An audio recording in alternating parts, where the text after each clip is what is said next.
questions, honest answers. We're changing up for this fall and next spring.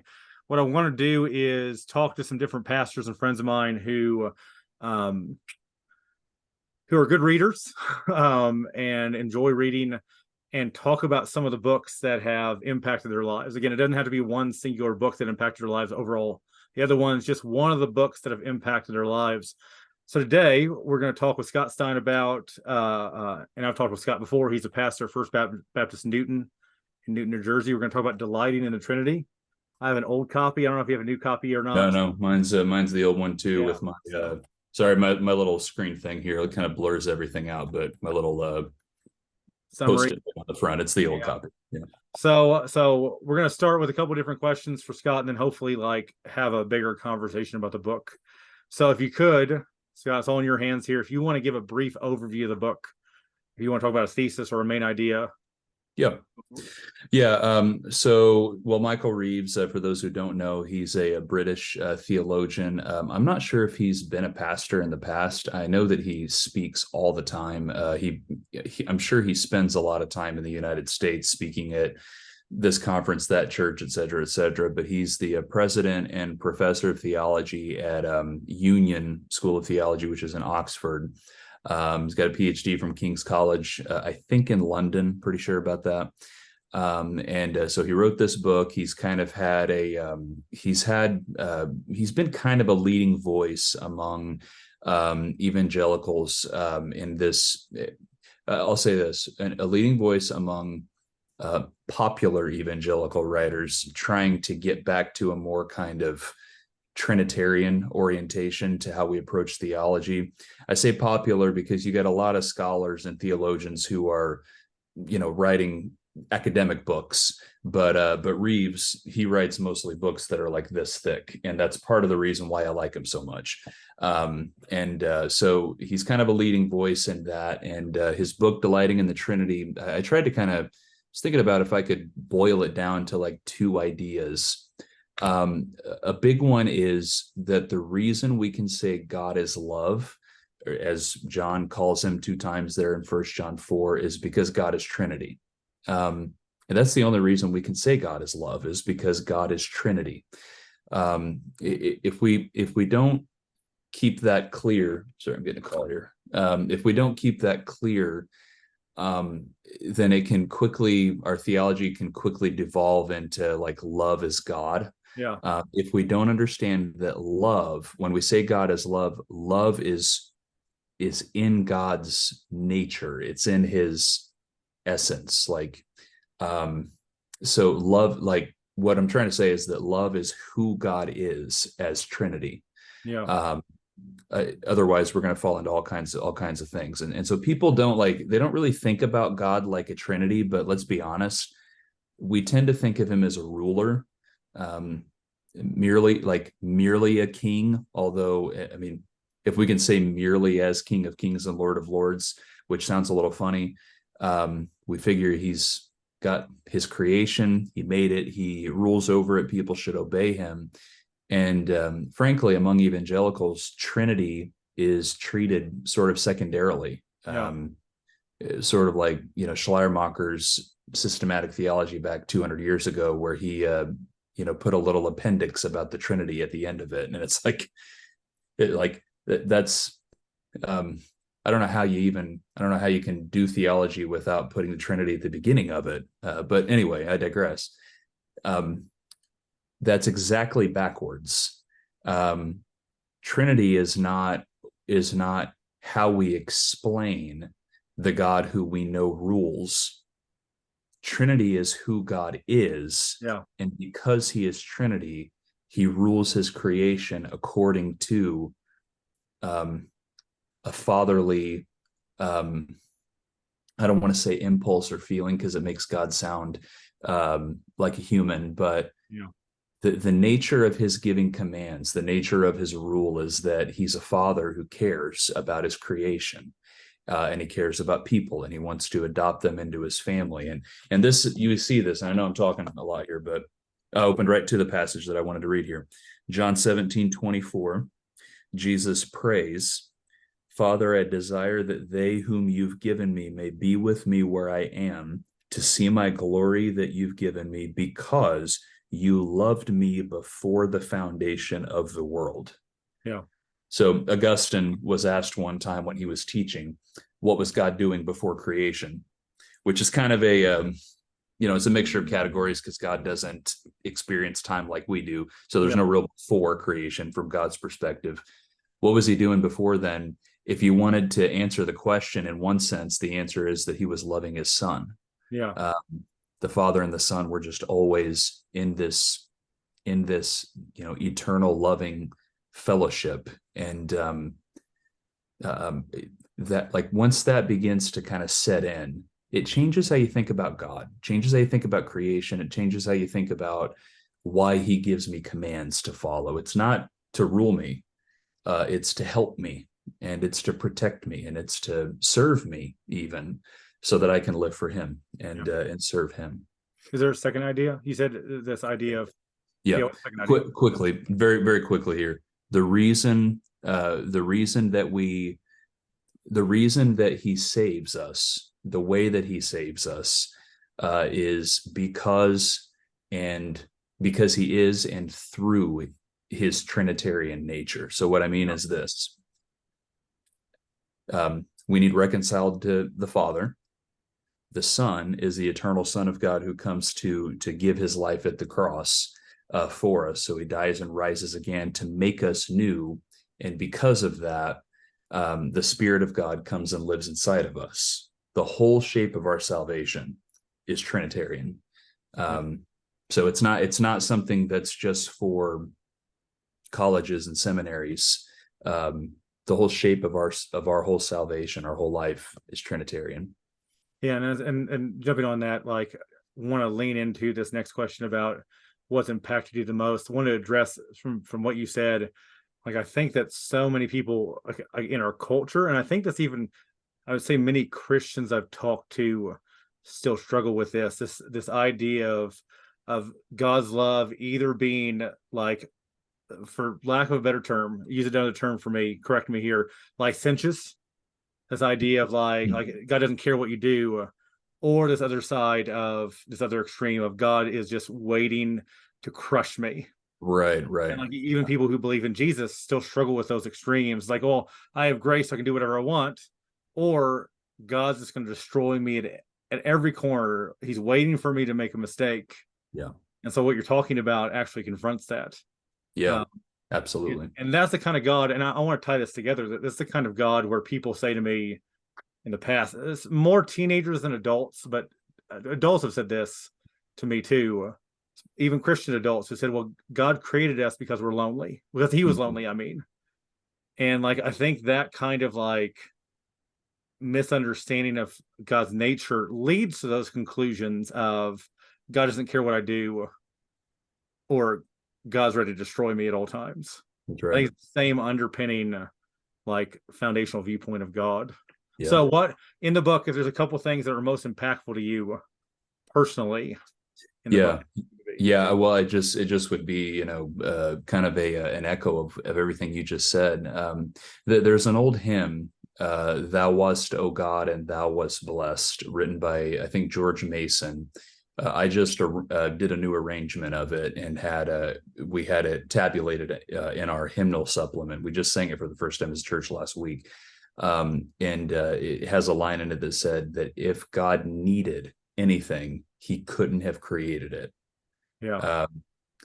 Think about it. Like, we never create things, we only invent. Creation is something that occurs what's called ex nihilo, so it's out of nothing. Only God can create out of nothing. And if he needed anything, he wouldn't have been able to create it. So it's not because he's lonely that he creates. He creates because he enjoys fellowship, because he is a fellowshipping God. Perhaps he's the one God, but there's a threeness to his oneness. And that threeness is such that the Father and the Son and the Spirit are in this eternal fellowship with each other, where the Son is not the Father, the Son's not the Spirit's not the Father, but they're all three God, and they always are at work together. Yeah. So So for me, why that's impactful to me. You mentioned how on one hand you have legalism, on the other hand you have antinomianism, Yeah. which is a big word. A lot of people don't know what it means, but you basically defined it as God doesn't care what I do. Legalism is God's looking for me to fail. Um, there was a book by Sinclair Ferguson called The Whole Christ, where he talked about how it's the same root in both. Both of them assume that God can't satisfy, that God doesn't really care for me, and he doesn't really want to satisfy me through my obedience to him. So Yeah. I have to work for his love and legalism, instead of knowing that he gives me his love regardless, despite myself. He died for me, Christ did, when I was an enemy. And antinomianism, um, it's too crushing to try to obey him, Yeah. as though his commandments are burdensome, or as though Jesus said, my yoke is easy and my burden is light. Once you see God as Trinity, all of that stuff begins to get tidied up, I think. That's why it's been so impactful to me. God's always been kind of a wet blanket to happiness and joy in my thinking. The cross might show love, but the commands show his how demanding he is. Yeah.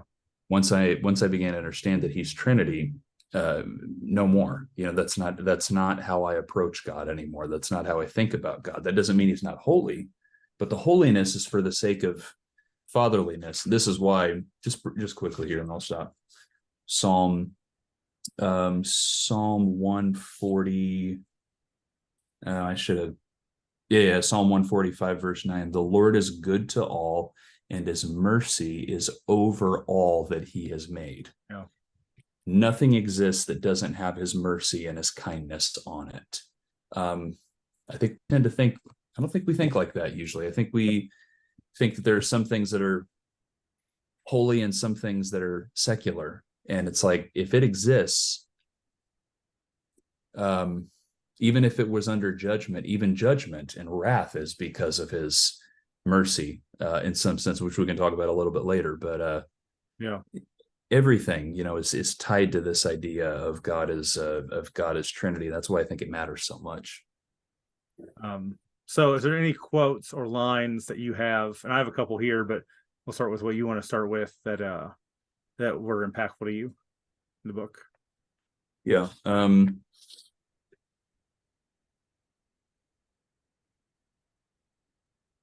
On page 47, grace is, quote, grace is not merely his kindness to those who have sinned. The very creation is a work of grace flowing from God's love. Close quote. Just the idea being that, like, if grace doesn't need sin in order to be gracious. Yeah, sure. Grace just needs to be undeserving, or to be undeserved, I should say, in order to be grace. And in that sense, anything God chooses to do, because he doesn't need anything, anything he chooses to do is an act of grace. So that's why John Gill, we're both Baptist pastors. John Gill was probably the greatest Baptist systematician of all time. He categorized all of God's works as God's works of grace in creation. Just the idea that his it's grace is not just given to sinners and sinners alone, but grace is all over everything. Yeah, creation is a grace, right? And that's why he can be gracious. It's consistent with his being gracious to sinners like us, to forgive us of our sins, because it's in his nature to be giving and gracious. Yeah, it's good. I want to bring up, it's on page 12. I won't give the context, but the line I wrote down is the Trinity is not a problem. Like, I just love the line, because this whole section on, like, for so many people, it's something either to, like, that's obscure that you lean into for just a certain amount of theologians, or it's too scary that you gotta avoid it. So for so many people in the church, for so many Christians, it's a problem to avoid, not a joy to pursue. Yeah. And I think this is one of the things most impactful about the book with me, is that, like, it really did help my shift my thinking to where I was thinking that the Trinity is for those more mature believers, and I'll wait to touch it. When I read this a couple years ago, right? I'll wait to touch it because like it's going to be too complicated and too messy. When he's actually saying like, no, this is the root Yeah. of the theology that we have. Like, Yeah. if you don't address the Trinity, like you have a hole in your theology. Yeah, absolutely. That's well said. I mean, he mentioned Psalm 27. All David ever wants to do is gaze upon the beauty of the Lord in Yeah. his house. What is that if it's not, to use classical, not classical language, but a word that's being used a lot among a lot of evangelical thinkers now who are kind of going back to classical theism. What is there better than contemplating the Trinity, than thinking about the God who's Trinity, worshiping him, enjoying him? So I just, you're right. It's not a problem. It's if the Trinity is a problem to you, you're probably not going to like heaven very much. Yeah. Because that's what we're going to be experiencing. In fact, all through the last chapters in Revelation about the glorious new creation, it's talking about how there's a throne and there's the Father and there's the Lamb. The Trinity's present, and like we don't need an SUN son anymore because the unapproachable light of the Trinity is our light while we're there. Like, so if we're bored by the Trinity, my thought is either we've not been taught it well, or our eyes are too taken with the things of the world, and we have to say, Lord, turn me away from dim things and towards bright things yourself. Yeah. And so, thinking this like Hebrews 6 kind of thing is that this is like the moving on to greater things when really it is the foundation of our beliefs. Absolutely. Definitely. Any other quotes you have? I'll just do one more. I've got a few more, but I've got one more that I'll just share here. This is him, Reeves, commenting on John Owen, and including part of a John Owen quote, then supplying the rest of it. I think Reeves did himself on page 97. Quote, "You can no way more trouble or burden him." Little awkward English. So in other words, Owen is saying you can in no way more trouble or burden him than to refuse to believe that he loves you. So let's be honest. I think that this video having two just people on it, it's got two sinners. And because we're sinners, we always assume that God is mad at us. Yeah. We always assume that God is angry with sinners and with people in the world, and God's not happy with the way the world is, as though God's happiness depended on us. Yeah. It's foolishness to think that his happiness depends on me or that it depends on the world. Instead, he wills my existence, continues to serve me.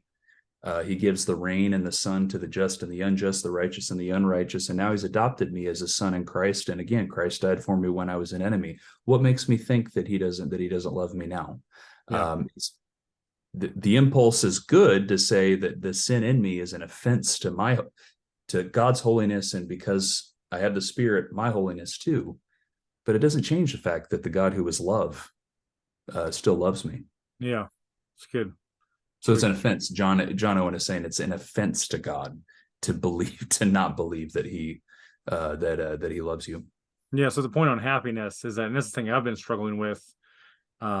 Again, this book a couple years ago helped me start thinking about this, and some other books like Matthew Barrett's The Undomesticated Attributes of God, whatever, None Greater, I think is what it's called, right? None Greater. That's right. Yeah, things like that have helped me recently with thinking the idea of God is happy is really hard for me to grasp. Like I still fight against it in my mind because you have things like Psalm 11 where God, hates the wicked. Yeah. Angry with sinners every day. Yeah. Yeah. So like how to balance these things out. But your line's really good of saying like, as if I think God can still be grieved over unrighteousness and sin and a rebellion, while his true deep happiness is dependent on his relationship with the Son and the Spirit. Yeah. Like not like the Father, Son, and Spirit together is the dependence of happiness and joy and peace, whatever else you want to put in there. Not are foolishness. That's right. That's right. Like I still have a hard time grasping that. Yeah, yeah. Like for Reeves to what that first section there where he talks about the Trinitarian Trinity and creation, then Trinity and salvation. It really opens my eyes up to a different perspective of God than I've had, especially towards that idea is that the reason, like you said before, the reason that First John can say God is love is because like John clearly in the Gospel of John being probably not I don't want to like compare necessarily, but being one of the most Trinitarian Yeah. writings, and I say something for First John, so much Trinitarian thought in there. Not that it's not in the rest of the New Testament, not that it's not, but it is. But it's an emphasis in certain books Yeah. over others. Yeah. Because I think of Ephesians, right? Father, Son, and Spirit is all over the place compared to like Philippians. Even though there's Father, Son, and Spirit are there, it's just so repetitive with that language. Yeah. Like you have to understand that God is Trinity before you understand God is love.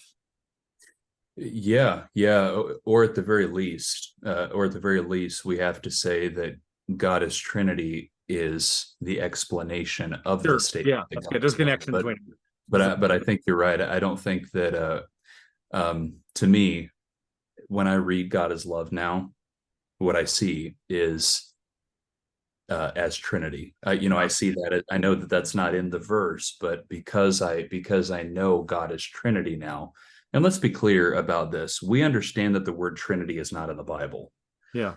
But the reason why it's a test of orthodoxy in a way that other doctrines are not, is because in the scriptures the Father is God, the Son is God, and the Holy Spirit is God, and there's no two ways about it.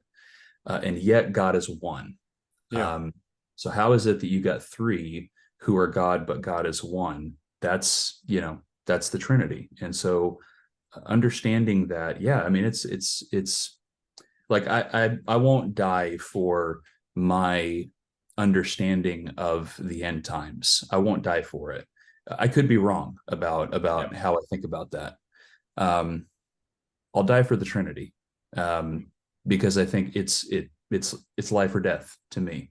God is the ever-flowing fountain of life in his Trinitarian eternalness. That's my made-up word for this video, and it's worth all of our reflection. Can I 30 more seconds here? Just about one more thing. You mentioned how he can be grieved, he can have wrath over sin. Even that is an expression of fatherliness. Because if somebody comes up and like if an adult comes up and like hurts my kids or hurts your girls, what are you gonna do? It's natural. My job is to protect my three kids just like your job is to protect them. Now, I might not have the right to do what I want to do necessarily. I have to trust the Lord, but it's my responsibility because I love my kids to do everything that I can to protect and care for them, even if they have enemies. And so in a similar way, I know I said 30 seconds, sorry. But in a similar way, you and I have talked about this many times, and I talk about it at church sometimes too. Psalm 136. To him who struck down the firstborn of Egypt, for his steadfast love endures forever. Yeah, so good. It's so good. Brought Israel out from among them, for his steadfast love endures forever. Overthrew Pharaoh and his host in the Red Sea, for his steadfast love endures forever. Killed mighty kings, struck down mighty kings, for his steadfast love. Yeah. Well, for who? Not for the kings, not for the firstborn. Well, it's for his people, the Israelites. He cares for them, and they had enemies, and so he had to move them out of the way and get rid of them. It was an act of wrath, and it's just that's why he grieves over sin, is because of what it does to the good that his creation could experience, especially people made in his image. Yes, let me give you one more quote. It's page 102. It says, "Far from being theological clutter," just the line's so good. Far from being theological clutter, God's being Father, Son, and Spirit is just what makes the Christian life beautiful. Mm.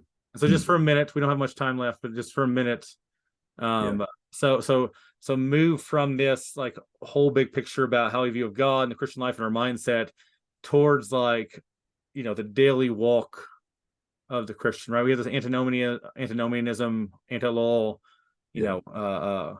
versus legalism kind of thing going on. Like dig down into the heart and mind of the Christian's daily walk.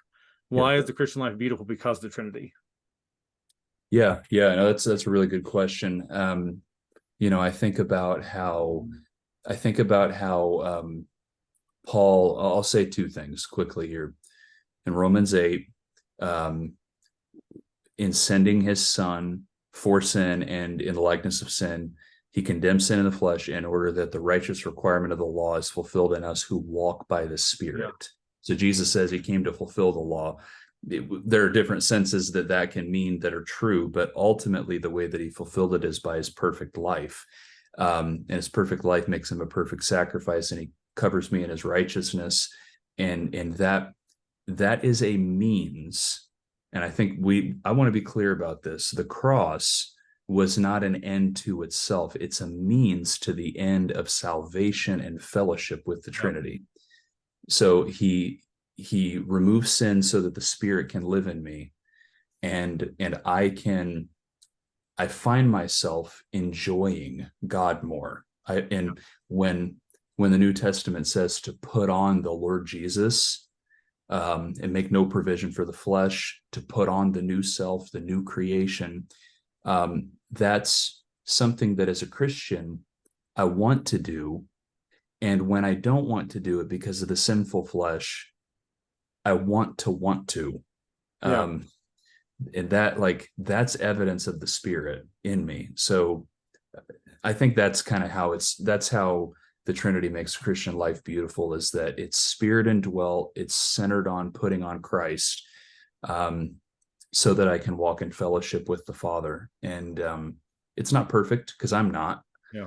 He is, and he's gonna make sure that the work he began, he finishes. Yeah. So to your statement there, because so many people center in on what the term would be penal substitution, this idea that Jesus takes the wrath of God for us. And I think that, thinking of G.A. Packer and knowing God, I want to like memorize the quote, but the idea is that the primary aspect of salvation is reconciliation. That's right. With the triune God. And I think that's that quote from Romans 8 is that sanctification is about the triune God. Yeah. It's God's life. It's God's life in us. Yeah. We become partakers of the divine nature. 2 Peter 1. Here's the mystery: Christ in you. I'm the vine, you're the branches. I mean, we could go on and on. It's supposed to be Christ in us. Yeah. Yeah. So who would you tell to read this book? I've told a lot of people to read this book. I have my elders here have read it. My deacons have read it. The deacons, we read it years ago. My new elders at the church here, we just read it again. And I just would say that really any church member who wants to grow in theology, but wants something that's not going to be so challenging that it's discouraging, that's who I'd recommend. Because it is challenging. The book's a little challenging, but it's not discouraging. Like from the beginning, Reeves is sort of inviting you in to just consider Trinity. Yeah. And it's really beautiful.